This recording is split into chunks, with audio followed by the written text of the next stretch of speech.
Picture this. A group of miners breaks through a sealed layer of earth deep inside a dry cave in the Nevada desert. The air is stale, untouched for centuries, perhaps longer. As their tools scrape against the ground, something unexpected begins to emerge. Not stone, not fossilized animals, but bones. Human bones. And not just one, dozens. But something is wrong. The proportions don't match.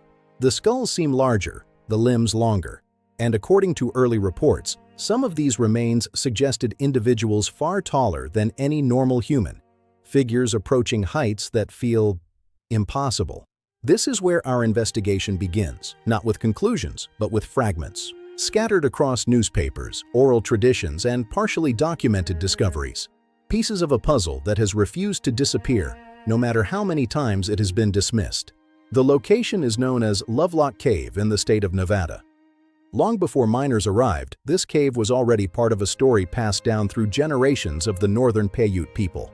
They spoke of a group called the Siteka, described as red-haired giants, violent and cannibalistic, who once inhabited the region. According to the legend, these beings were eventually driven into the cave, where the entrance was sealed and the interior set on fire, ending their existence in a single decisive act. It sounds like myth, but then come the reports. Early 20th century accounts mention unusual findings within the cave, artifacts, mummified remains, and descriptions that, over time, became increasingly exaggerated. Some newspapers claimed heights of over 8 feet. Others described hair with a reddish tint, preserved by the dry conditions. Yet, as with many such stories, the line between observation and embellishment quickly becomes blurred. So we slow down. We separate what is documented from what is repeated. Archaeological investigations at Lovelock Cave did in fact uncover human remains, tools, textiles, evidence of habitation. But the more extreme claims, extraordinary height, non-human proportions, are far less consistent when examined through verified records. And this pattern will repeat, again and again, because the story of giants does not belong to one location. It appears everywhere, across continents, across cultures, across time. In ancient texts, we find references that seem strangely aligned despite vast distances between civilizations. In the Hebrew tradition, there are the Nephilim, beings described as giants, existing in a time before great destruction. In Greek mythology, the Titans, powerful, massive entities who predate the Olympian gods. In Norse legends, the Jötnar, giants who exist not just as enemies, but as fundamental forces of the cosmos. Different names, different cultures, but similar forms, and similar implications. The question is not simply whether giants existed, but why the idea of them persists so consistently. Is it coincidence, shared imagination, or something deeper, something rooted in fragmented memory? As the investigation continues, another thread begins to emerge. Not from mythology, but from reports, specifically reports of discoveries that seem to vanish. Throughout the 19th and early 20th centuries, newspapers across North America published accounts of unusually large skeletons being unearthed. Some were reportedly over 7 feet tall. Others described even greater sizes, accompanied by unusual features, double rows of teeth, extra fingers, elongated skulls. And then, silence. No follow-up studies, no museum exhibits, no clear documentation of where these remains ended up. In many cases, the explanation is simple: misidentification, exaggeration, or poor reporting standards of the time. But in other cases, records do exist, partial, incomplete, or difficult to trace. References to items being sent for study, mentions of institutions taking custody, and then nothing further. This leads us into a less visible part of the story: archives, storage, the vast, often unseen collections held by museums and research institutions.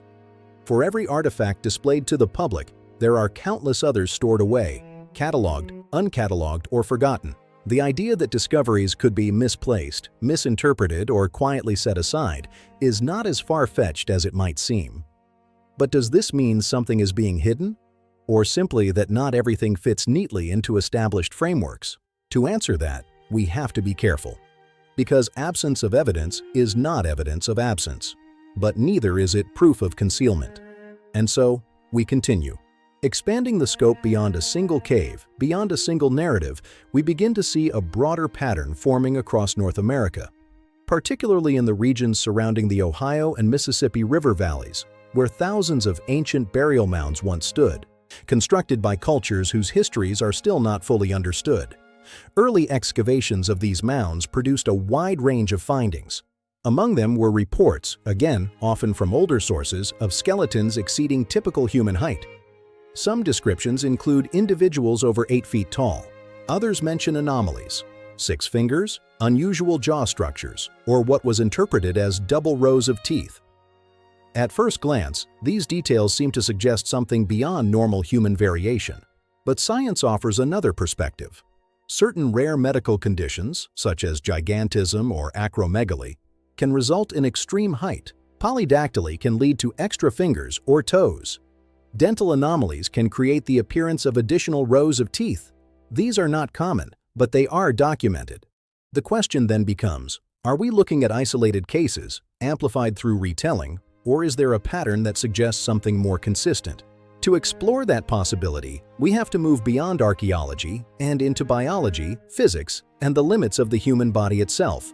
Because even if giants once existed, the real mystery may not be how they lived, but how they could have survived at all. To understand that, we have to confront a fundamental constraint, one that governs every living organism on Earth. It is known as the square-cube law. At its core, this principle describes how physical properties scale with size. As a body grows larger, its volume, and therefore its mass, increases faster than its surface area. In simple terms, if you double the height of a human, you do not simply double their weight.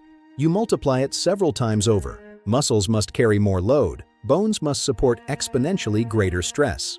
The heart must pump blood through a much larger system, and at a certain point, the system fails. This is not theory alone. It is observable reality.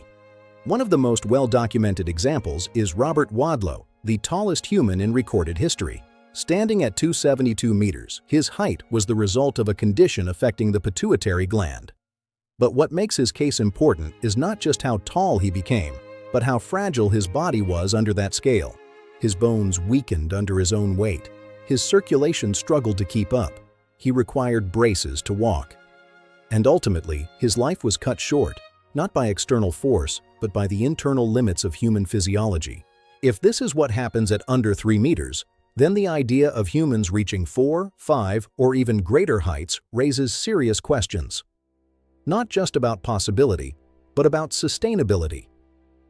Because for a giant to exist naturally, the entire biological system would need to be different. Stronger skeletal density, reinforced joints, a cardiovascular system capable of handling extreme pressure. Without these adaptations, size alone becomes a liability. So how do we reconcile this with the persistent stories? One hypothesis looks not at the body, but at the environment. There is evidence suggesting that Earth's atmosphere may not always have been exactly as it is today. Some researchers have proposed that in prehistoric periods, oxygen levels were higher and atmospheric pressure greater. Under such conditions, larger life forms, what we call megafauna, were able to exist more comfortably.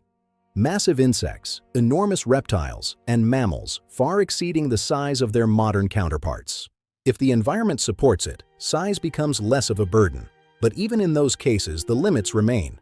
Gravity does not change, and the square-cube law does not disappear. Which brings us to a critical point in this investigation. Perhaps the stories of giants are not describing a single unified race, but a convergence of different phenomena. Rare medical conditions, misunderstood discoveries, exaggerated reports, and cultural storytelling. And yet, there are still anomalies, structures that seem to challenge conventional explanations. In places like Baalbek, enormous stone blocks, some weighing hundreds of tons, are positioned with a precision that continues to provoke debate.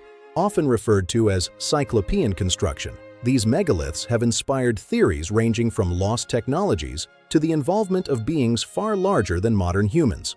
But size alone does not equal evidence. Engineering, leverage, and collective human effort can achieve far more than intuition might suggest. And still, the question lingers. Not because the answers are absent, but because the patterns remain compelling. Science, however, does offer us something solid. Fossil evidence confirms the existence of Gigantopithecus, an extinct genus of massive primates that once lived in Asia. Estimated to stand up to 3 meters tall, these creatures were not human, but they demonstrate that large, upright primates are not purely imaginary.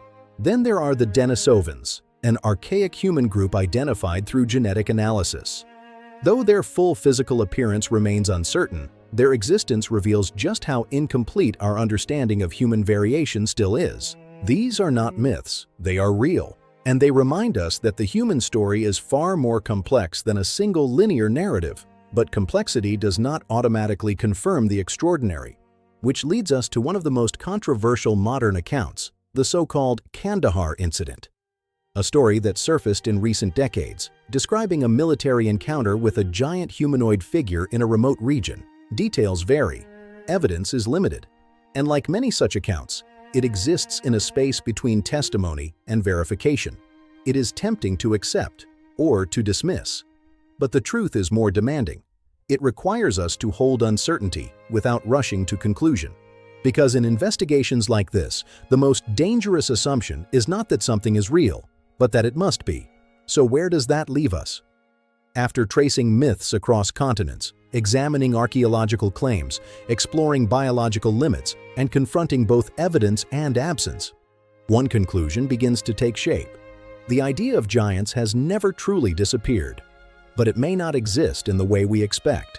Instead, it lives in the intersection between fear and memory, between discovery and interpretation, between what is found and what is believed about what is found. Giants, in many ways, are a reflection of how humans process the unknown, of how we respond to things that do not fit, and of how stories evolve when passed through generations shaped by culture, language, and imagination. This does not make them meaningless. On the contrary, it makes them powerful.